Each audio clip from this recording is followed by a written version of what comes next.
नमस्कार. आपण ऐकतोय सौ मनीषाताई अभ्यंकर लिखित कबीरांचे दोहे आणि अर्थ. गुरुदेव कौ अंग भाग आपला चाललाय दुसरा.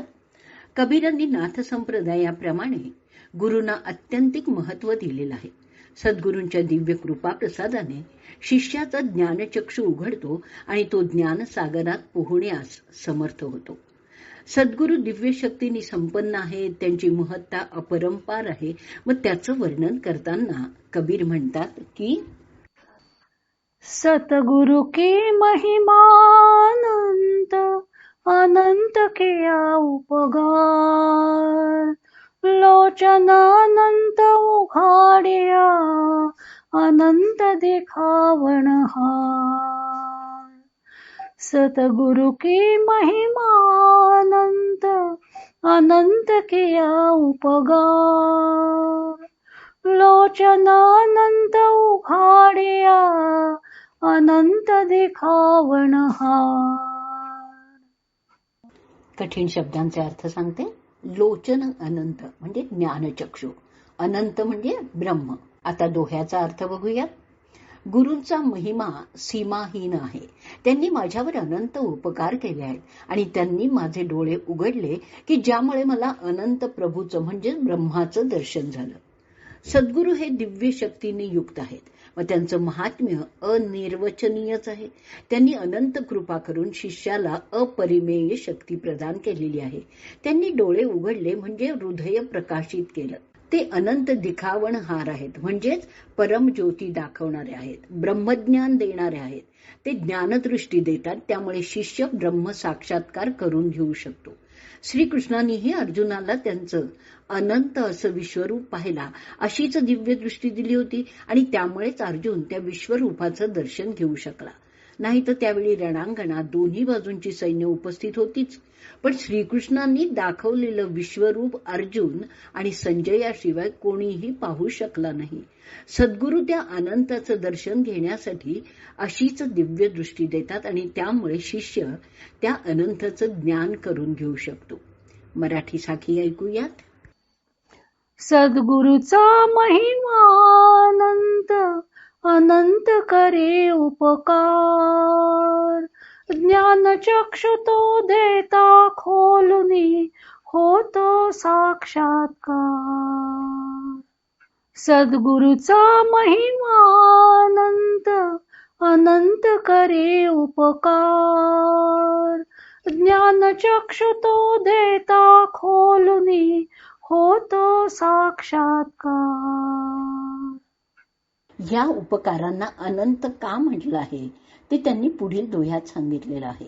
या उपकारांना अनंत म्हणण्याचं कारण असं आहे की सद्गुरू जे शिष्याला देतात त्याची बरोबरी करण्यासारखा एकही पदार्थ या जगात नाही.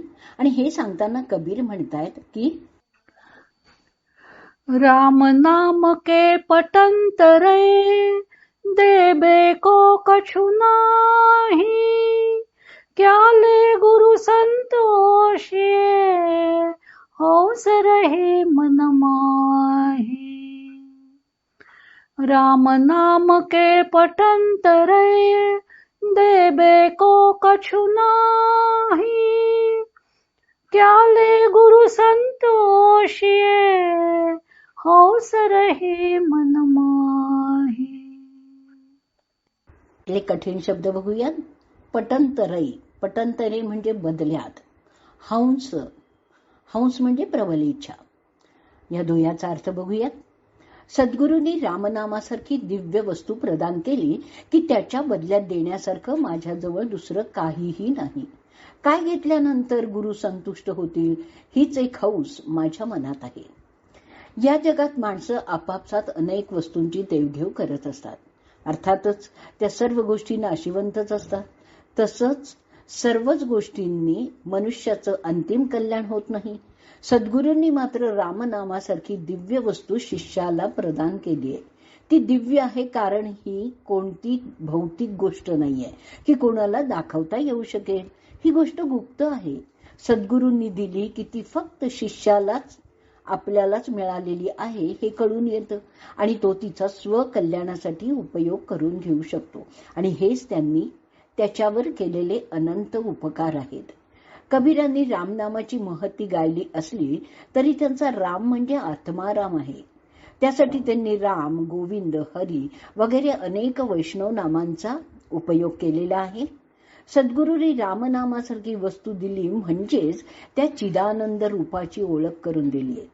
त्याची प्राप्ती कशी करून घ्यायची आहे त्याचा मार्ग दाखवला आहे आणि त्या मार्गाने गेलं असताना शिष्य नक्कीच त्या परमधामापर्यंत पोचू शकतो. मार्गच माहीत नसेल तर त्याची वाटचाल कशी होणार? त्यामुळे शिष्याच्या मनात कृतज्ञतेचा भाव आहे. कबीरांना गुरुच्या प्रती आपली कृतज्ञता दाखवायची आहे, पण ती कशी प्रकट करणार हा मोठा प्रश्न त्यांच्या पुढे आहे. कारण गुरूंनी जो रामनाम मंत्र दिलाय त्या मंत्राच्या तोडीचा दुसरा पदार्थच जगतात नाही. म्हणून कबीर म्हणतात की मी त्यांना कोणती गुरुदक्षिणा देऊ? शिवाय त्यांना तर कोणतीच आकांक्षा नाहीये, त्यामुळे त्यांना काही अर्पण करण्याची कबीरांची इच्छा मनातच राहून गेली. मराठी साखी ऐकूया. राम नाम जी दिव्य वस्तू ती केली मजसी प्रदान, कसा होई मी उतराईना जवळी तुल्य निधान. राम नाम जी दिव्य वस्तू ती केली मजसी प्रदान, कसा होई मी उतराईना जवळी तुल्य निधान. कबीरांनी जे असं द्वैती वर्णन केलं आहे ते आपल्यासारख्या सामान्य लोकांना त्याचा भाव कळून येण्यासाठी. वास्तविक सद्गुरूंनी असे अनंत उपकार करून दिव्य लोचन उघडून त्या अनंताला दाखवल्यावर शिष्य सद्गुरू रूप परमात्म रूपच होतो. पण त्यांच्या द्वैत शिल्लक राहत नसल्यामुळे देवघेवीचा व्यवहार होणार तरी कसा? कबीर सद्गुरूंचा महिमा अनेक प्रकारे गातायत. सद्गुरू सर्वथैव प्रशंसनीय आहेत, वंदनीय आहेत. शिष्याला कलियुगाच्या आघातांपासून वाचवणं हे त्यांनी मोठं काम केलेलं आहे. म्हणूनच कबीर म्हणतात की सतगुरु के सदके करू दिलपणी का सार, कलियुग हमस्यू लड़ी पड्या मुहकम मेरा बार. सतगुरु के सदके करू दिलपणी का सार, कलियुग हमस्यू लड़ी पड्या मुहकम मेरा बार. कठीण अर्थांचे शब्द आपण बघूया. सदके, सदके म्हणजे समर्पित, साच साक्ष, बाच बादशहा, मुहकम बलिष्ठ, अटल, पक्का. दोह्याचा अर्थ बघूयात. माझ्या मनातील सर्व सत्यतेला साक्षी करून मी सद्गुरूंच्या चरणी समर्पित झालेलो आहे. कलियुगाने सर्व शक्तीनिशी माझ्यावर आक्रमण केलं, परंतु सद्गुरू रूपी राजा बलिष्ठच आहे. कबीर सद्गुरूंना मेरा मुहकम बाच म्हणजे आपला श्रेष्ठ सम्राट असे म्हणतात. बाच म्हणजे बादशहा, सम्राट किंवा राजा. भौतिकदृष्ट्या कोणत्याही राजाची सत्ता असली, त्याचं प्रजेवर शासन चालत असलं तरीही खरा सम्राट हा सद्गुरूच आहे. मग सम्राट काय करतो तर आपल्या राज्यावर येणारं आक्रमण रोखून शत्रूचा पराभव करतो आणि आपल्या राज्याला आणि प्रजेला सुरक्षित ठेवतो. सद्गुरू सुद्धा शिष्यावर जे कलियुगाचं आक्रमण होतं ते रोखून धरतायत आणि कलियुग शिष्याशी लढायला आलेलं असतं. त्याला नामोहरम करून पुन्हा पुन्हा जन्ममृत्यूच्या फेऱ्यात अडकवू पाहतं. मग त्या कलियुगांची षड्रिपूंशी लढण्याची ताकद शिष्यात जर उरलीच नाही तर तो त्या शत्रूपुढे नामोहरम होतो. अशा वेळी त्याला आपल्या रक्षणाची आवश्यकता वाटते आणि ती सद्गुरू पूर्ण करतात.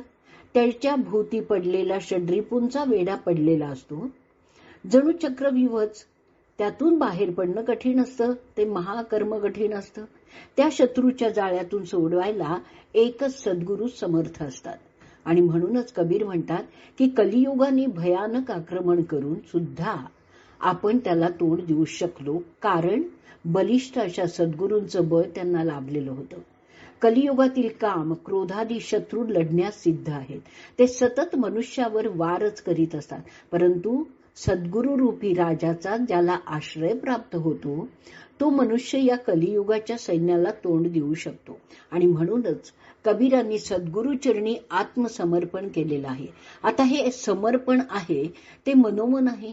व्यावहारिकदृष्ट्या शिष्य सद्गुरूंच्या पाया पडतो. त्यावरून त्यांनी सद्गुरुचरणी स्वतःला समर्पित केलेलं आहे हे दुसऱ्यांना कळून येतं. अर्थातच ही झाली बाह्य क्रिया. पण तसाच भाव शिष्याच्या मनात असेल असंही नाही, आणि तसा भाव त्याच्या मनात नाही ही गोष्ट दुसऱ्याला कळणार पण नाही. कबीर सांगतात की मी स्वतःला सद्गुरुचरणी समर्पित केलेलं आहे. त्याला साक्षीदार आपलं मनच आहे. आणि ही गोष्ट दुसऱ्यांना दाखवण्यासाठी नाहीये, तर स्वतः जाणून घेण्याची आहे. आपण मराठी साखी ऐकूयात. सद्गुरुचरणी असे समर्पित मानस माझे साक्षी, कलियुग लढण्या सज्ज असोनी गुरुनृपती मज रक्षी. सद्गुरुचरणी असे समर्पित मानस माझे साक्षी, कलियुग लढण्या सज्ज असोनी गुरुनृपती मज रक्षी. आजचा भाग आपण इथे संपवणार आहोत. जय जय राम कृष्ण हरी.